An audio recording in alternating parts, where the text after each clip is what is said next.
Hello students, स्वागत है आप सभी का एक बार फिर से। एक बहुत बड़ी अपडेट आप सभी स्टूडेंट्स के लिए निकल कर आ रही है। जी हाँ, जितने भी स्टूडेंट्स बीएससी नर्सिंग कोर्स के लिए यहाँ पर अपना एंट्रेंस एग्जाम देना चाहते थे 2024 के लिए, उनके लिए इंफॉर्मेशन ब्राउज़र जारी किया गया है। फाइनल इंफॉर्मेशन ब्राउज़र जारी किया गया है, जिसमें हम आज जानेंगे कि आपकी एग्ज़ाम की डेट क्या रहने वाली है। साथ ही हम जानेंगे कि आपका जो एप्लीकेशन फॉर्म है कब से कब तक भर सकते हैं। ये भी जानने की कोशिश करेंगे कि क्या क्या यहाँ पर सिलेबस आपका इस ब्राउज़र में मेंशन किया गया है, और साथ ही कुछ कॉमन डाउट्स पे भी चर्चा करेंगे कि क्या सिलेबस में आपका जीके पूछेगा कि नहीं पूछेगा, एलिजिबिलिटी क्राइटेरिया क्या होना चाहिए, कौन एग्जाम दे सकता है, क्या केवल गर्ल्स ही दे सकते हैं एग्जाम। ठीक है, इस पर भी बात करेंगे। और साथ ही साथ आपका इसका मीडियम क्या रहेगा जो एग्जाम, और साथ ही साथ एग्जाम जो आपका होगा किस मोड पे होगा, क्या पैटर्न रहेगा, कितने क्वेश्चंस आएंगे, कितने मार्क्स के रहेंगे, सारी चीजें इस एक सिंगल वीडियो में हम यहाँ पर बताएंगे, जो कि ऑफिशियली तरीके से आप दे सकते हैं। जो ब्राउज़र है वो जारी किया गया है। तो यहाँ पर सबसे पहले हम देखते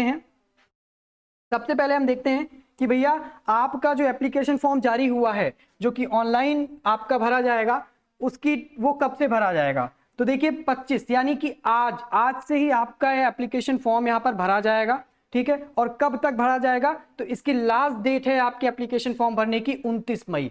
29 मई तक का आपके पास यहाँ पर समय है। एक महीने से अधिक का आपको यहाँ पर समय दिया गया है, और 29 मई को 6 बजे तक, शाम 6 बजे तक आप इसे भर सकते हैं। समय काफी है।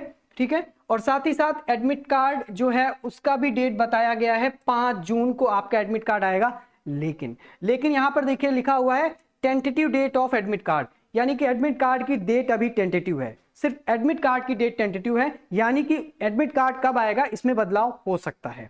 ठीक है, इसके बाद है इंट्रेंस एग्जाम की डेट। इंट्रेंस एग्जाम की डेट आपको पता है कि जो आपका टेंटेटिव आई थी, जो टेंटेटिव डेट शीट आई थी, उसमें आपको बताया जा रहा था कि 9 जून को आपका एग्जाम है।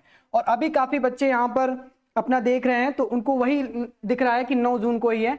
आपको थोड़ा सा समय लगेगा, उसमें अपडेट होने दीजिए। ठीक है, 14 जून को आपका एग्जाम है जो कि आपका शुक्रवार को पड़ रहा है। ठीक है, प्लेस ऑफ एग्जामिनेशन आपके एडमिट कार्ड में आएगा। जब एडमिट कार्ड आएगा, अभी टेंटेटिव डेट है तो फाइनल नहीं है एडमिट कार्ड की डेट। ठीक है, इसके बाद डेट ऑफ रिजल्ट आपकी डिक्लेयर की जाएगी, जो कि आपको वेबसाइट पे मिल जाएगी। ठीक है, अब बात करते हैं सर ये बता दीजिए इस एप्लीकेशन फॉर्म के लिए हमें कितना मतलब पे करना होगा, एप्लीकेशन फॉर्म की क्या फीस है।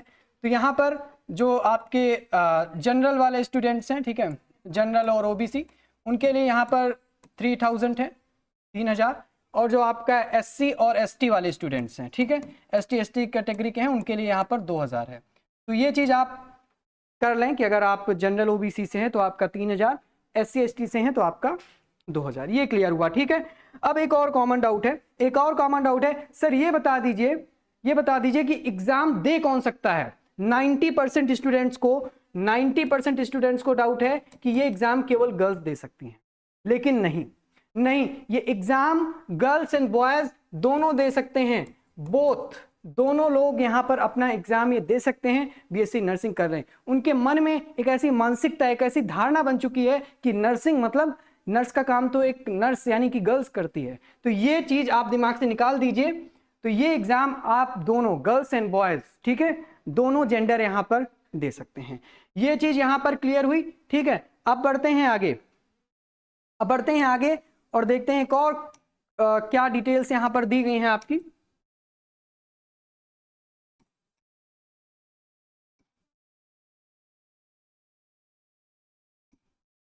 जी हाँ, सबसे पहला कि आप जब अपना एप्लीकेशन फॉर्म भरेंगे तो इसके लिए आपको क्या क्या चीजें रिक्वायर्ड हैं, उनके बारे में क्या क्या डिटेल्स रिक्वायर्ड हैं। सबसे पहले यहाँ पर दिया है कि जो कैंडिडेट का रजिस्ट्रेशन होगा, ठीक है, वो सारी चीजें की लिंक पे क्लिक करके आप अपना फॉर्म वगैरह भर सकते हैं। सबसे पहले आपका यहाँ पर नेम होगा, पहला नेम होगा फर्स्ट नेम। ठीक है, फर्स्ट नेम में आप डालेंगे as per 10th certificate marksheet. ये इंपॉर्टेंट है, आधार कार्ड के हिसाब से आपको नहीं डालना है। बहुत लोग कंफ्यूज होते हैं कि सर आधार कार्ड के हिसाब से या 10th के। ठीक है, तो 10th के साफ लिखा है। और ध्यान दीजिएगा कि अभी जब डेट ऑफ बर्थ भी यहां पर आएगा, वो भी आपको अपनी 10th की मार्कशीट के अकॉर्डिंग जितनी भी डिटेल्स होंगी डालनी होंगी। अब आपका मान लो कि आधार कार्ड में आपका कुछ लिखा है और आपका 10th की मार्कशीट में कुछ लिखा है, ठीक है, अलग है, तो आपको अपने आधार को अपडेट कराने की जरूरत है। ठीक, जो भी डिटेल्स आपकी 10th की मार्कशीट में है उसको आधार में करवाइए, अगर आधार को ही अपडेट करा सकते हैं बस, यही एक ऑप्शन है। अगर डेट ऑफ बर्थ आपकी आधार में अलग लिखी है, 10th की मार्कशीट में अलग लिखी है, तो 10th की मार्कशीट के अकॉर्डिंग आप अपने आधार को अपडेट कराइए। ये चीज क्लियर हुई, ठीक है। बी है आपका मिडिल नेम। मिडिल नेम अगर आपका है तो डालिएगा, नहीं है तो डायरेक्ट आपका लास्ट नेम ही होगा, वो डाल देंगे, ठीक है। फिर father's name as per class 10th certificate marksheet. Mother's name ये भी आपकी 10th के सर्टिफिकेट के अकॉर्डिंग ही होगा, ठीक है। बढ़ते हैं आगे, बढ़ते हैं आगे। अगला है कि डेट ऑफ बर्थ, जैसे मैंने बोला डीओबी अभी आपकी 10th की मार्कशीट के अकॉर्डिंग यहां पर पड़ेगी। जेंडर डाल दीजिएगा, ईमेल एड्रेस, ईमेल एड्रेस ऐसा डालिएगा जो कि वैलिड हो, ठीक है। फ्यूचर इंफॉर्मेशन, भविष्य की जानकारियों के लिए वैलिड हो, ठीक है, वैधानिक हो, और वहां पे नोटिफिकेशन आपको प्राप्त हो सके। ऐसा मत डालिएगा जिसकी नोटिफिकेशन आपको मिल ही नहीं रही है, ठीक है। और दूसरा है आपका mobile number and alternative number. आपको 2 मोबाइल नंबर डालने हैं, एक आपको अपना ऐसा मोबाइल नंबर डालना है जिसकी डिटेल्स आपको यहाँ पर पूरी तरीके से, कब आपका पासवर्ड आया, क्या नंबर है आपका, ये सारी चीजें मिल सकें। और साथ ही एक अल्टरनेटिव नंबर डाल देना है, ताकि अगर वो बाई चांस अगर वो काम नहीं करा तो अल्टरनेट एक विकल्प उन लोगों के पास अवेलेबल हो आप तक इंफॉर्मेशन पहुंचाने का, ठीक है। तो इसी वजह से जो मोबाइल नंबर है आपको डालना है अल्टरनेट मोबाइल नंबर। ध्यान रखनी है चीजें, वैलिड होना चाहिए, वैधानिक होना चाहिए, गलत नंबर नहीं डालना है, चेक कर लेना है। साथ ही साथ एक्टिव होना चाहिए, यानी कि सक्रिय होना चाहिए, वो आपका नंबर काम कर रहा हो, ठीक है। फिर इसके बाद जहां पर आपका मैसेज जो है वो डिलीवर किया जा सके, ठीक है, जिसके माध्यम से आपका रजिस्ट्रेशन नंबर और आपका यहां पर जो पासवर्ड है वो आप तक पहुंच सके, ठीक है। ये चीज क्लियर हुई। अब बढ़ते हैं आगे, अब बढ़ते हैं आगे। अगला है आपकी कैटेगरी। कैटेगरी क्या है, सब कैटेगरी क्या है, इसके बारे में जो है आप यहां पर डिटेल्स अपनी देंगे, ठीक है। अब हम बढ़ते हैं आगे, ये सारी चीजें हुई। अब आगे जो देखते हैं,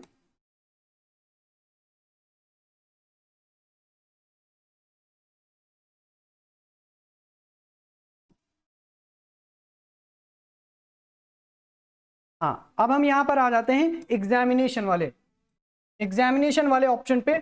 यहां पर है डेट है आपका 14/6/2000, जैसा कि हमने यहां पर आपको बताया कि 14 जून को एग्जाम है। टाइमिंग बताई है कि दोपहर सुबह 11 बजे से लेकर के दोपहर 2:20 तक आपका एग्जाम होगा, ठीक है।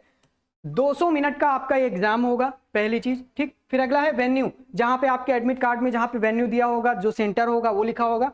मोड ऑफ एग्जामिनेशन, ये एक बहुत ही बड़ा चेंज है, बहुत ही बड़ा चेंज है जो कि गवर्नमेंट के द्वारा किया गया है। अभी यहां पर देखेंगे आप कि मोड ऑफ एग्जामिनेशन, जो पहला आपका एग्जाम होता था वो केवल इंग्लिश में होता था, ठीक है, इंग्लिश में होता था, लेकिन अब ये बाइलिंगुअल है, आपको इंग्लिश और हिंदी दोनों में आपको क्वेश्चन पेपर मिलेगा, ठीक है। आप दोनों मीडियम से यहां पर अपना क्वेश्चन पेपर अटेम्प्ट कर सकते हैं।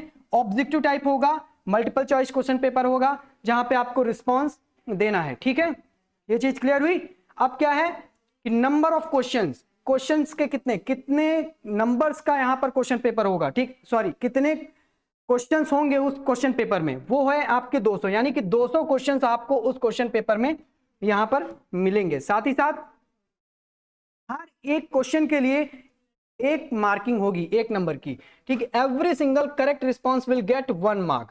अगर आप एक क्वेश्चन सही करते हैं तो आपको 1 नंबर मिलेगा, यानी कि 200 नंबर का यहां पर पूरा पेपर होगा। 200 क्वेश्चन के लिए, हर एक क्वेश्चन के लिए 1 मार्क्स यहां पर सिक्योर है, ठीक है।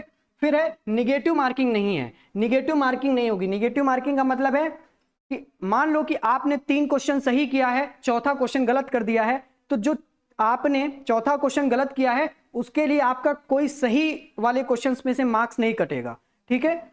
जो आप सही अगर आपने गलत किया है तो आपको 0 मिलेगा, अगर आपने सही किया है तो आपको 1 मिलेगा। ऐसा नहीं होगा कि जो आपने गलत किया है वो भी आपका 1 नंबर काट ले जहां में से सही है, ऐसा बिल्कुल नहीं होगा, इसे नेगेटिव मार्किंग कहते हैं, ठीक है। For incorrect response and no marks for multiple response, ठीक है। अगला है मीडियम ऑफ एग्जामिनेशन, जैसा बोला हिंदी एंड इंग्लिश दोनों में होगा, ठीक है। फिर है आपका सिलेबस। सिलेबस को लेकर के बहुत सारी कंफ्यूजन रही है, सर ये बताइए क्या भैया जीके पूछेगा, जीके पूछेगा। जीके को लेकर के एक ऐसा मतलब कंफ्यूजन रहा है बच्चों में, सबसे पहले देख लीजिए सिलेबस में nursing aptitude 20%, physics 20%, chemistry 20%, biology 20%, English 20% of intermediate standard. Level क्या रहेगा? सिलेबस तो देख लिया, ये भी देख लिया कि भैया हमारे सिलेबस में जीके नहीं है, लेकिन क्या लेवल रहेगा, किस लेवल का पूछेगा। लेवल आपका दिख रहा है साफ साफ, इंटरमीडिएट स्टैंडर्ड यानी कि क्लास 12th के लेवल का। जितना अभी तक आप लोगों ने पढ़ा है बस उस लेवल का, उससे ज्यादा नहीं। ठीक है, हर एक सब्जेक्ट का अपना लेवल होता है, तो किस लेवल का, साफ साफ लिखा है इंटरमीडिएट स्टैंडर्ड यानी कि क्लास 12th के लेवल का। ये चीज आपकी क्लियर हुई? बिल्कुल ठीक है। अब बढ़ते हैं आगे। अगला है कि भैया कितना मिनिमम क्वालिफाइंग मार्क्स हमें चाहिए, कितना चाहिए। देखिए यहां पर दिया हुआ है कि जो जनरल कैटेगरी वाइज है, यहां पर अगर आप कैटेगरी के अपने अकॉर्डिंगली देख सकते हैं कि यहां पर 50th यहां पर परसेंटाइल चाहिए। ठीक है, 45th यहां पर आपको परसेंटाइल चाहिए जनरल पीडब्ल्यूडी के लिए, और जनरल के लिए 50। ठीक है, इसके बाद SC ST OBC के लिए यहां पर 40 यानी कि आपको 40 परसेंटाइल आपको यहां पर चाहिए। ये तो आपका हो गया मिनिमम क्वालिफाइंग मार्क्स। अब बात कर लेते हैं कि स्टेप बाय स्टेप हमें कैसे अपना जो फॉर्म है वो भरना है। इसके लिए एक कंप्लीट वीडियो उस टॉपिक पे आपकी बनाई जाएगी, इसी चैनल पे अपलोड की जाएगी। लेकिन बिल्कुल भी परेशान नहीं होना है और बिल्कुल भी आपको जल्दबाजी नहीं करनी है। ठीक है, स्टेप बाय स्टेप कैसे भरना है वो आपको यहां पर कंप्लीट बताया जाएगा। वेट करिए थोड़ा सा, ठीक है, क्योंकि अभी जल्दबाजी करेंगे तो हो सकता है कि कुछ गलती कर जाए। ठीक है, ऐसी गलती नहीं करनी है, तो वीडियो एक बार देख लीजिएगा, काफी चीजें होंगी।